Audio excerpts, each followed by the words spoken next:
Hello everyone, welcome to the commerce classes with Pankaj Chopra. बेटा आज हम एक और क्वेश्चन करेंगे एडजस्टमेंट ऑफ कैपिटल का ही, ताकि जो कल हमने टॉपिक डिस्कस किया था उसको थोड़ा सा डिटेल में समझ पाए। ठीक है बेटा, तो क्वेश्चन आपकी स्क्रीन पे है, क्वेश्चन को ध्यान से देखें और प्लीज स्क्रीनशॉट ले लेना इसका। क्वेश्चन को सुने बेटा। X and Y were partners sharing profit in the ratio of 1:2. Their balance sheet as at 31st March 2018 was as follows. वो कह रहा है कि X और Y पार्टनर है और उनकी प्रॉफिट शेयरिंग रेशियो है 1:2 और उनकी बैलेंस शीट दे रखी है आपको 31 मार्च 2018 को। क्रेडिटर्स दिए हुए आपको 36,000 के और आउटस्टैंडिंग एक्सपेंसेस दे रखी है 4,000। कैपिटल दे रखी है X की 1,50,000, Y की दे रखी है 3 लाख। और एसेट साइड पे अगर आप देखेंगे तो एसेट साइड पे आपको दिया हुआ cash 20,000, debtors 40,000, provision for bad debt 500, stock आपको दिया हुआ 1,20,000 का, फर्नीचर आपके पास है 30,000 और प्लांट है आपके पास 2,72,500 और पेटेंट्स है आपके पास 8,000। ये बेटा आपकी बैलेंस शीट क्वेश्चन के अंदर गिवन है। आगे पढ़ना स्टार्ट करें।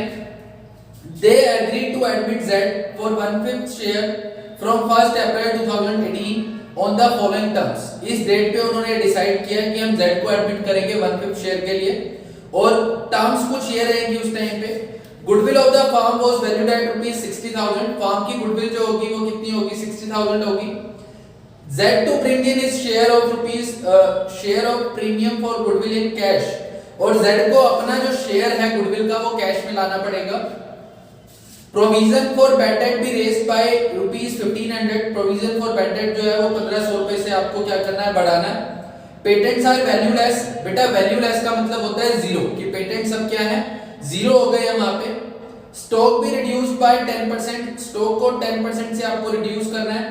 आउटस्टैंडिंग एक्सपेंसेस भी इंक्रीज बाय ₹6,000। आउटस्टैंडिंग एक्सपेंसेस को आपको 6,000 रुपए से क्या करना है?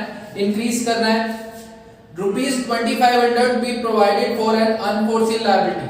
अनफोर्सीन लायबिलिटी के लिए आपको 2,500 का प्रोविजन क्रिएट करना है। बेटा अनफोर्सीन लायबिलिटीज वो होती हैं जिनके चांसेस है कि वो फ्यूचर के अंदर हो सकती हैं, तो जो लायबिलिटीज फ्यूचर के अंदर हो सकती हैं तो उसके लिए वो प्रोविजन बना रहे हैं कितने का? 2,500।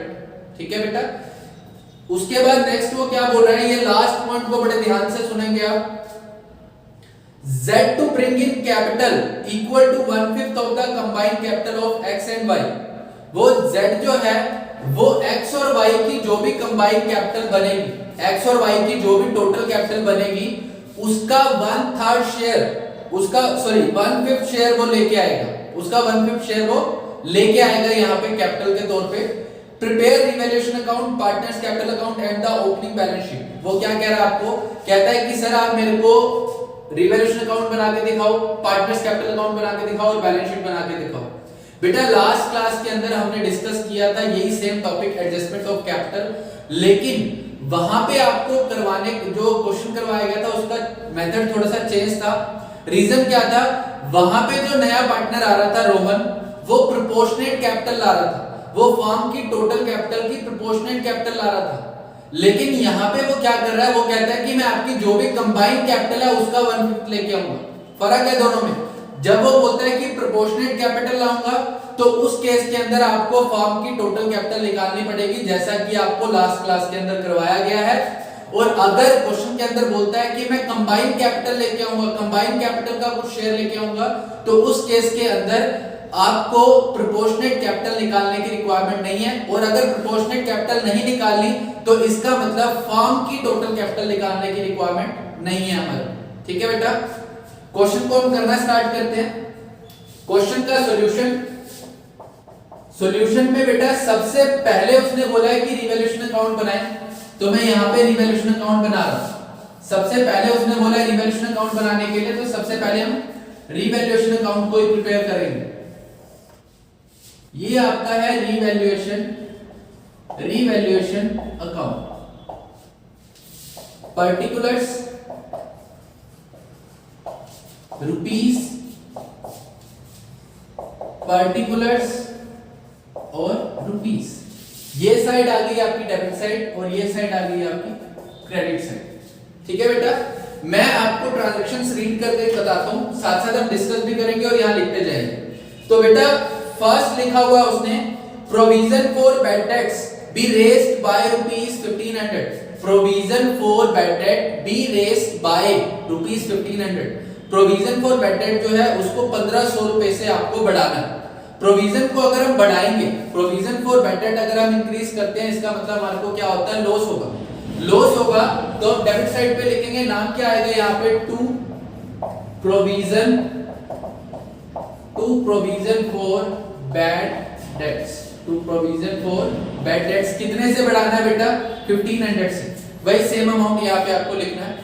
नेक्स्ट देखें, patents are valueless, patents are valueless, patents जो है आपके वो वैल्यूलेस हो गए, यानी कि उनकी वैल्यू क्या हो गई है, 0 हो गई। बेटा पेटेंट्स पहले देखो 8000 के थे, अब कितने के हो गए, 0 के, मतलब अब वैल्यूलेस हो गए तो 0 हो गई उसकी वैल्यू, तो 8000 का आपको लॉस हो गया। पहले 8000 के थे, अब उसकी वैल्यू क्या हो गई, 0। पेटेंट्स आपकी एसेट है, एसेट अगर कम होगी तो आपको लॉस होगा, तो आप यहाँ पे लिखेंगे टू पेटेंट्स कितने का लॉस हो गया वैल्यूलेस होने से, 8000 रुपीस का, 8000 का आप यहाँ पे लॉस लिख देंगे। नेक्स्ट देखिए, नेक्स्ट लिखा हुआ है यहाँ पे stock be reduced by 10%, stock be reduced by 10%। Stock asset है, कम होगी तो कंफर्म क्या होगा, लॉस होगा। लॉस होगा तो डेबिट साइड पे लिखेंगे। अब देखो स्टॉक की वैल्यू थी 1,20,000, उसको 10% से रिड्यूस करना है, तो 120 का 10% कितना हो जाएगा, 1,20,000 का 10% हो जाएगा 12,000। और अगर स्टॉक को रिड्यूस करेंगे तो क्या होगा, लॉस। तो यहाँ पे आप क्या लिखेंगे, टू स्टॉक अकाउंट कितने का लॉस हुआ बेटा आपको, यहाँ पे लॉस हुआ बेटा आपको 12,000 का, तो 12,000 यहाँ पे लिख दिया। नेक्स्ट देखेंगे, outstanding expenses be increase by ₹6,000, outstanding expenses को 6,000 रुपए से आपको इंक्रीज करना है। आउटस्टैंडिंग एक्सपेंसेस क्या होती है, लायबिलिटी। आउटस्टैंडिंग एक्सपेंसेस क्या होती है, लायबिलिटी। तो बेटा अगर लायबिलिटी आपकी इंक्रीज होगी तो आपको प्रॉफिट होगा या लॉस होगा, अगर लायबिलिटी इंक्रीज होगी तो प्रॉफिट होगा या लॉस होगा, कंफर्म बेटा आपको लॉस होगा वहां पे। तो आप यहाँ पे क्या लिखेंगे, to outstanding expenses, to outstanding expenses कितने से इंक्रीज करने हैं, 6,000 से, तो आप 6,000 यहाँ पे लिख देंगे, ठीक है बेटा। Next one is ₹2500 be provided for an unforeseen liability, आपको 2500 का एक प्रोविजन क्रिएट करना है अनफोर्सीन लायबिलिटीज के लिए। तो प्रोविजन अगर हम क्रिएट कर रहे हैं तो उस केस के अंदर आपको क्या होगा, लॉस, क्योंकि प्रोविजन उन एक्सपेंसेस या उन लायबिलिटीज के लिए बनाया जाता है जिनका ये कंफर्म है कि वो होंगे ही होंगे, बट उनका अमाउंट कंफर्म नहीं होता। तो आपकी लायबिलिटी इंक्रीज हो रही है बेटा, लायबिलिटी इंक्रीज होगी तो आपको लॉस होगा, तो यहाँ पे आप क्या लिखेंगे, to provision for unforeseen liability. कितने का लॉस हो गया, कितने से बनाना है, 2500 से, तो 2500 का आपको लॉस हो गया। ये आपका बेटा रिवैल्यूएशन रेडी हो गया। इसके बाद और कुछ नहीं है रिवैल्यूएशन में, सिर्फ यही चीजें थी। सिंपली हम इसको बैलेंस करेंगे, बैलेंस करेंगे तो 1500 प्लस 2500 4000, 4000 प्लस 6000 10000, 10 प्लस 20 30,000 का आपको रिवैल्यूएशन में लॉस हो गया। रिवैल्यूएशन पे लॉस कितने का आया, 30,000 का। यहाँ पे हम क्या लिखते हैं, bye partners capital account, bye partners capital account. Loss को हम ट्रांसफर कर देंगे पार्टनर्स के कैपिटल अकाउंट में। बेटा पार्टनर्स कौन कौन थे, पार्टनर्स थे एक्स और वाई। इनकी रेशियो क्या थी बेटा, इनकी रेशियो थी 1:2। पार्टनर थे एक्स और वाई, उनकी रेशियो क्या थी, 1:2। तो सिंपली हम क्या करेंगे, इसको एक्स और वाई के अकाउंट में ट्रांसफर करेंगे उनकी रेशियो के अंदर। उनकी प्रॉफिट शेयरिंग रेशियो कितनी है, 1:2, यानी कि 30,000 के टोटल कितने पार्ट होंगे, 1:2 है, तो 1 + 2 टोटल कितने पार्ट हो जाएंगे, 3 पार्ट होंगे। 30,000 को अगर मैं डिवाइड करूं 3 से, तो एक पार्ट कितने का आएगा, 10,000 का। एक पार्ट कितने का आएगा, 10,000 का, तो x का 10,000 हो गया। और y के 2 पार्ट्स हैं, तो यहाँ पे कितना आ जाएगा y के अकाउंट में, 20,000। ये बेटा आपका रिवैल्यूएशन रेडी, ये आपका रिवैल्यूएशन कंप्लीट हो गया, ठीक है बेटा। रिवैल्यूएशन कंप्लीट, फटाफट नोट करो इसको, फटाफट नोट करो बेटा रिवैल्यूएशन को।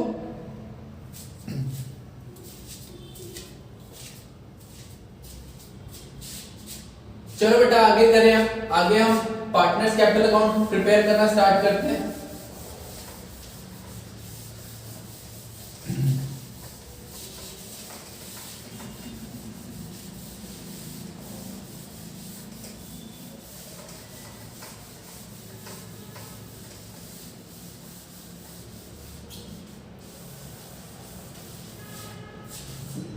अब बनाएंगे हम पार्टनर्स कैपिटल अकाउंट।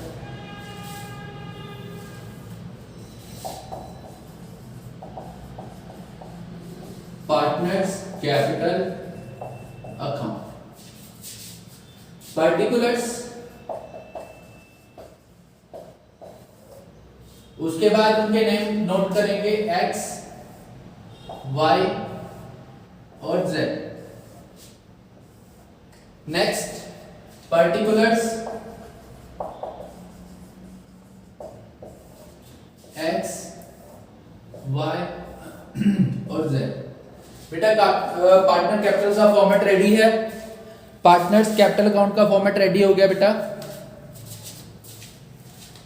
अब यहां पे हम ट्रांजैक्शंस को पोस्ट करना स्टार्ट करेंगे। तो बेटा सबसे पहले आप देखेंगे उनके बैलेंसेस। स्टार्टिंग कैपिटल अकाउंट की कैसे करते हैं, उनके बैलेंस लिखते हैं। तो यहां पे सिंपली हम क्या लिखेंगे, by balance B D, by balance B D. उनके ओपनिंग बैलेंसेस लिखेंगे। एक्स का ओपनिंग बैलेंस है 1,50,000, एक्स की कैपिटल कितनी है 1,50,000 और वाई की कितनी है 3 लाख। एक्स की और वाई की कैपिटल बैलेंस शीट के अंदर गिवन है आपको। आप सिंपली उनकी कैपिटल लिख देंगे। कैपिटल थी 1,50,000 और 3 लाख। कैपिटल्स मैंने लिख दिए हैं। इसके बाद बैलेंस शीट को ध्यान से देखेंगे, क्या इसके अंदर कोई रिजर्व्स पड़े हुए हैं। बेटा बैलेंस शीट के अंदर कोई भी रिजर्व्स नहीं है, प्रॉफिट एंड लॉस का बैलेंस भी नहीं है और गुडविल भी नहीं है। ठीक है, तो सिंपली अब हम यहाँ पे रुक जाएंगे और रिवैल्यूएशन की तरफ जाएंगे। अब रिवैल्यूएशन की तरफ जाएंगे। रिवैल्यूएशन पे आपको लॉस हुआ था, लॉस को यहाँ डिस्ट्रीब्यूट करेंगे। तो आप यहाँ लिखेंगे to revaluation account, to revaluation account. ठीक है, लॉस हुआ है उनसे लेना है, ये डेबिट साइड है आपको पता है। तो जब भी उसकी कैपिटल को रिड्यूस करना है या लेस करना है तो यहाँ पे करना है, और जो भी चीजें उसकी कैपिटल में प्लस करनी है वो इस क्रेडिट साइड पे आपको लिखनी है, जिससे उसकी कैपिटल इंक्रीज होगी। ठीक है, तो रिवैल्यूएशन का लॉस उसकी कैपिटल में से लेस करना है आपको। तो x को लॉस हुआ था 10,000 का और y को लॉस हुआ था 20,000 का, ब्लैंक। ठीक है बेटा, अब नीचे मैं वर्किंग्स बना रहा हूं, नीचे मैं वर्किंग नोट बना रहा हूं। वर्किंग नोट सबसे पहले हम करेंगे कैलकुलेशन ऑफ गुडविल या calculation of Z share in goodwill. Goodwill में जेड का कितना शेयर है बेटा, पूरी फॉर्म की गुडविल थी 60,000, क्वेश्चन में गिवन थी। जेड कितने शेयर के लिए आ रहा है 1/5 शेयर के लिए आ रहा है। जेड कितने शेयर के लिए आ रहा है 1/5 शेयर के लिए। तो उसका शेयर निकाल लेंगे यहां से। उसका शेयर आएगा बेटा 12,000, उसका शेयर कितना आएगा 12,000। और ये 12,000 एक्स और वाई ले जाएंगे कौन सी रेशो के अंदर, अपनी ओल्ड रेशो के अंदर, क्योंकि सैक्रिफाइसिंग रेशो भी यही है। ओल्ड रेशो के अंदर ये लोग इसको बांट लेंगे। ओल्ड रेशो क्या थी 1:2, यानी कि 12,000 के कितने पार्ट करेंगे हम 3 पार्ट। 12,000 डिवाइड बाय 3, एक पार्ट कितने का है 4,000 का, तो एक पार्ट आ गया 4,000 का।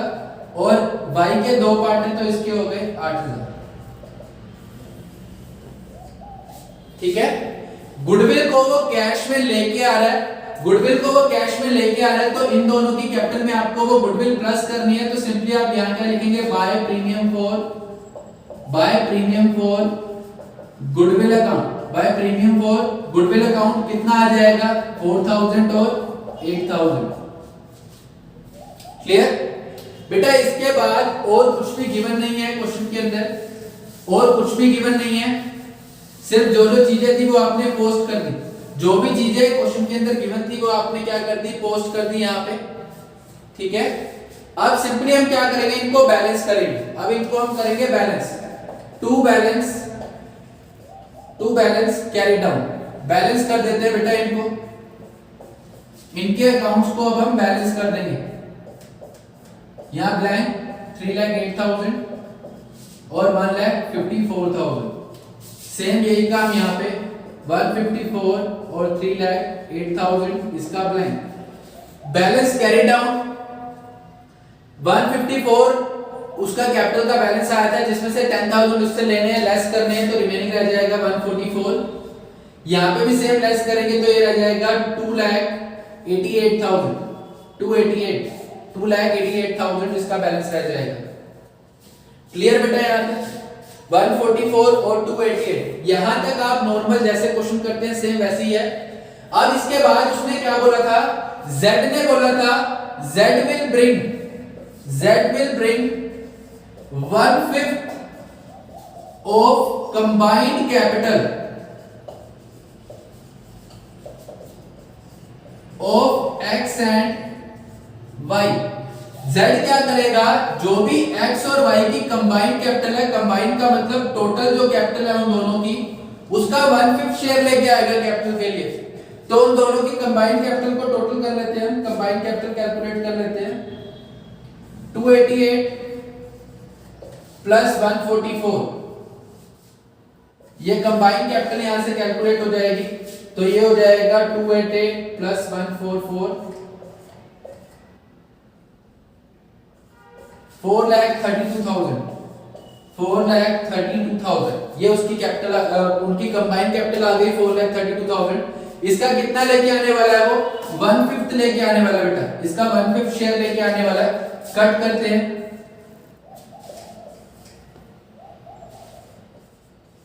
86,400 बेटा ये उनकी कैपिटल आ गई है। किसकी कैपिटल आ गई है, ये आई है Z की कैपिटल। अब इसको हम कैसे करेंगे, सेम जैसे पहले कर रहे थे, इसको आगे लेके आएंगे बाय बैलेंस BD। इनकी कैपिटल के बैलेंसेस लिखेंगे 1,44,000 और 2,88,000 और ब्लैंक। जो नया पार्टनर कैपिटल लेके आया उसके लिखेंगे बाय कैश अकाउंट ब्लैंक 86,400 और इनको हम बैलेंस कर देंगे। बेटा देखो सेम कल वाला ही लास्ट वीडियो वाला ही टॉपिक है, सेम, बस फर्क क्या है, कल प्रोपोर्शनेट कैपिटल आ रहा था इसलिए मैंने पहले फर्म की टोटल कैपिटल निकाली थी। आज वो उनके कंबाइंड कैपिटल का कुछ पार्ट लेके आ रहा है तो मैंने फर्म की टोटल कैपिटल नहीं निकाली, जस्ट उनकी कैपिटल को क्लब किया, प्लस किया और उसके बाद सीधा 1/5 शेयर निकाल दिया। ठीक है बेटा, आगे देखो अब इनको अब हम बैलेंस कर देते हैं। ये आ गया 144, 288 और 86,400।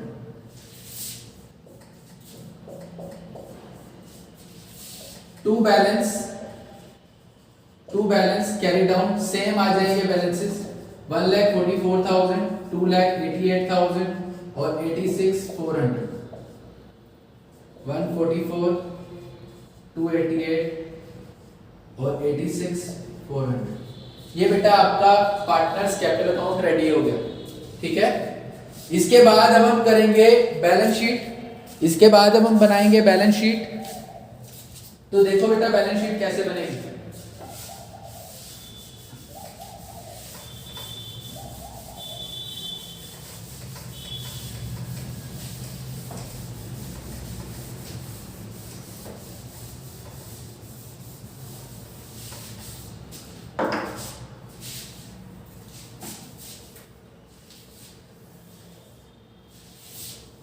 बेटा अब हम बैलेंस शीट बना रहे हैं।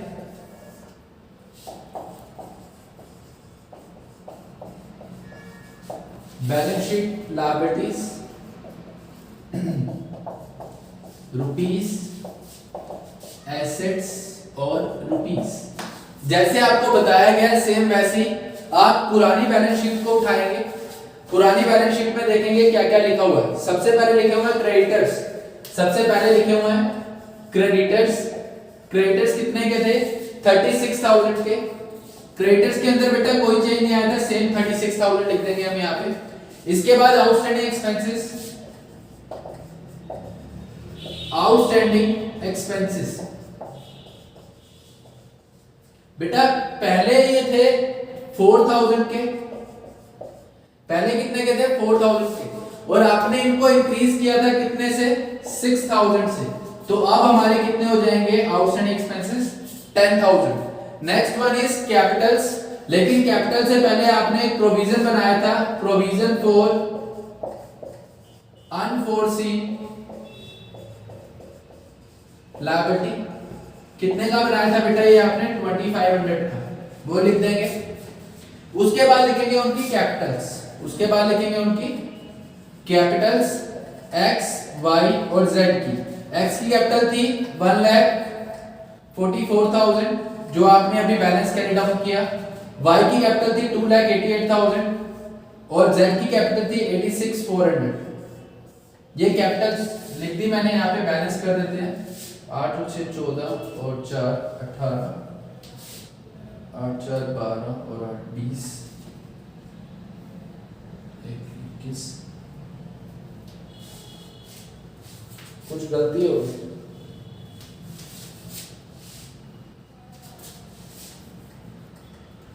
उनका कैपिटल का टोटल आएगा 518,400 और इसको हम टोटल कर लेंगे।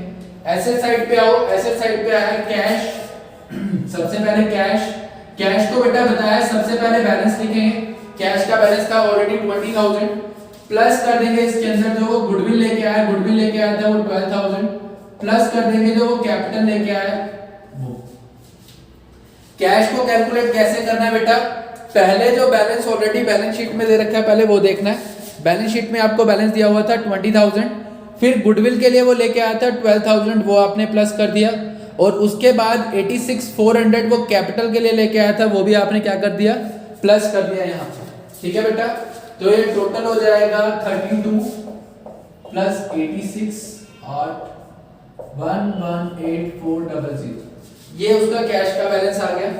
इसके बाद आगे देखेंगे बेटा, नेक्स्ट इज डेटर्स। डेटर्स बेटा ऑलरेडी आपके थे 40,000 के, लेस करेंगे इसमें से प्रोविजन जो कि डेटर्स के ऊपर बनाया था। बेटा बैलेंस शीट में अगर आप देखोगे तो ऑलरेडी जो प्रोविजन था वो 500 का था, 1500 का आपने प्रोविजन और बढ़ाया था, तो टोटल हो गया 2000। तो 2000 का प्रोविजन लेस करेंगे तो यहाँ पे आ जाएगा 38,000। Next is stock. स्टॉक को सर हमने कम किया था कितने से? 10% से, तो 120 का पहले था, उसमें से 10% लेस करेंगे तो बाकी रह जाएगा 1,08,000। उसके बाद लिखेंगे फर्नीचर। बेटा फर्नीचर में कोई चेंज था? नो सर, फर्नीचर में कोई भी चेंज नहीं था। ठीक है बेटा, सेम लिख दो फिर फर्नीचर 30,000। उसके बाद था प्लांट। प्लांट कितने का था? 272,500, और प्लांट को आपने रिड्यूस किया था या नहीं किया था? प्लांट को आपने कोई भी चेंज नहीं किया प्लांट के अंदर, तो प्लांट सेम टू सेम आ जाएगा 272,500 272,500। पेटेंट्स वैल्यू लेस हो गए थे तो पेटेंट्स की वैल्यू 0 है, वो अब आपको लिखने की रिक्वायरमेंट नहीं है। बैलेंस शीट का टोटल कर लो बेटा, बैलेंस शीट का टोटल आएगा 566,900 566,900। ये आपका क्वेश्चन कंप्लीट। ठीक है बेटा, क्वेश्चन कंप्लीट। कोई भी अगर प्रॉब्लम है तो आप मेरे को बताएं और उसके बाद हम उसके ऊपर फिर से कुछ काम करेंगे। ठीक है बेटा, थैंक यू।